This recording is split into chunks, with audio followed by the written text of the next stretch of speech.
בסך הכל רציתי להגיע לחגוג עם חבר שלי, סשה טורפנוב, ועם המשפחה שלו את חג שמחת תורה. הגענו לקיבוץ למרות שהבן זוג שלי לא רצה. הוא אף פעם לא מבטל להורים שלו, אבל באותו סוף שבוע הוא אמר לי, ספיר, אני לא יודע למה, הפעם אני לא רוצה לנסוע. לצערי שכנעתי אותו, נסענו, אפילו בדרך פגשנו חייל בודד ודיברנו על הקרע בעם. סשה אמר, נראה לי שרק מלחמה תעזור פה. באותו לילה ישבנו, ראינו במקרה סרט על חטיפה ועל רצח. אחת הבנות אמרה, אני לא רוצה לראות את זה, אני לא מסוגלת, זה מפחיד אותי. היא לא תיארה לעצמה שיום אחרי זה נחווה את זה בצורה הרבה יותר קשה. יום שבת בבוקר התעוררתי בערך ב-6 בבוקר מבומים. וואו, בחיים לא שמעתי כל כך הרבה פגזים, לא ידעתי מה זה, התעוררתי בבעלה, ואחר כך שמעתי את האזעקות, צבע אדום, צבע אדום. היינו בחדר אירוח בלי ממד, לא הצלחנו למצוא אפילו 20 שניות לרוץ להורים שלו שנמצאים ממש קרובים לחדר הזה. לא מצאנו 20 שניות של שקט לנסוע ולהיכנס איתם לממד. שכבנו צפופים לקיר, מתפללים לא להתפוצץ. אחרי שעה בערך אנחנו מקבלים הודעה מאמא שלו, ובהודעה כתוב, יש מחבלים בבארי. בארי זה קיבוץ 15 דקות מניר עוז. אנחנו נכנסים לוויינט, רואים כתבה, שוחטים אותנו פה והצבא לא מגיע. ואני כבר לא יודעת מה לחשוב בשלב הזה.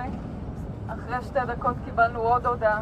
סשה הפך את הטלפון, לא רצה להראות לי, והבנתי שאולי הסוף שלנו קרב.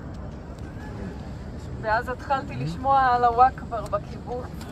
היה פשוט כאוס שלם מה שהלך שם.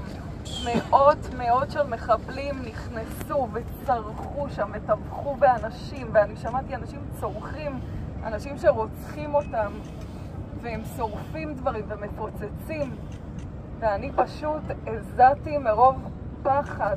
כל הפנים שלי, כל הגוף שלי, הייתי כולי מים, וחיכינו לתור שלנו, כי זה היה נשמע שהם עוברים בית ומרססים את כולם בכדורים.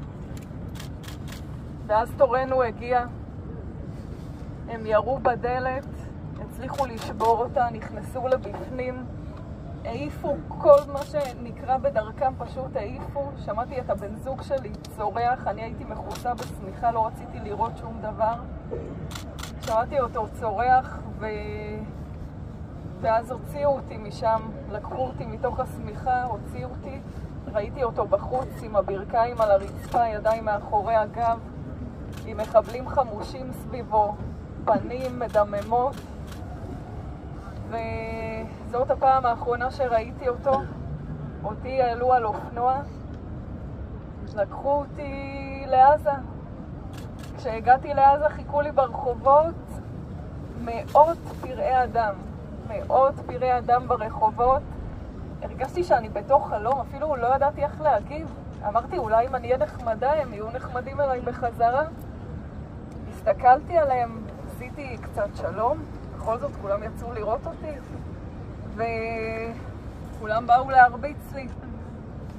הגנתי על עצמי, שמתי ידיים על הראש, הם פשוט חבטו בי, ושני המחבלים שהיו איתי על האופנוע הצליחו לשמור עליי בחיים, כי בכל זאת המטרה לחטוף אותנו בחיים ולשחרר רוצחים מהכלא. מה זה עוזר לרצוח רק בן אדם אחד, אם אפשר יותר? והימים בעזה לא פשוטים, הייתי גם מעל הקרקע, גם מתחת. ראיתי אנשים במצב מאוד קשה, אם זה זקנים שסובלים ממחלות מאוד קשות, אין כדורים, אין מי שיטפל בהם. אם זה גברים צעירים שלא מקבלים אוכל, שצריכים להתחנן למים. ואני מאוד מקווה ומאחלת לנו שנחזיר את כולם כמה שיותר מהר. בריאים ושלמים, אבל לא רק בגופם, כי אולי חלק חושבים שלהחזיר בחיים זה אומר שהלב פועם וזה מספיק, אבל אנשים שם מתים נפשית, ושבעזרת השם יחזרו בריאים בגופם ובנפשם כמה שיותר מהר. ותודה לכולכם, תודה לצבא הגיבור שלנו, גיבורים וגיבורות שנלחמים ומקריבים את חייהם בשביל פדיון השבויים. אנחנו כל כך מתרגשות לראות אתכם וכל כך שמחות שנלחמתם עלינו ושאתם ממשיכים להילחם, וממש ממש ממש תודה רבה לכם.